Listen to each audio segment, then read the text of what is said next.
रुको। अगर तुम 3 बजे ये वीडियो देख रहे हो तो इसे पूरा देखो। हम 4 दोस्त थे, लेकिन गलती ये थी, हमने सोचा पहाड़ पर हम अकेले हैं। 3:12 AM किसी ने हमारे टेंट की फोटो खींची। हम बाहर निकले, कोई नहीं। सुबह हम सिर्फ 3 थे।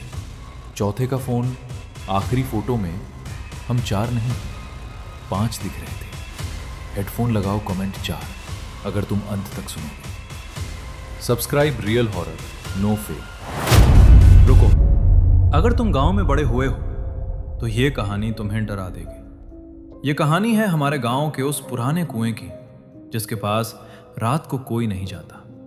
हम 4 दोस्त थे। सब कहते थे पीपल वाले कुएं के पास 3 बजे मत जाना, लेकिन हम गए।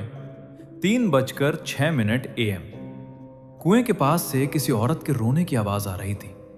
हमने मोबाइल की फ्लैशलाइट ऑन की और तभी हमारे पीछे से किसी ने फुसफुसाया, 4 आए थे ना। हम मुड़े, कोई नहीं था। लेकिन जब हमने गिना, हम 3 थे, चौथा गायब।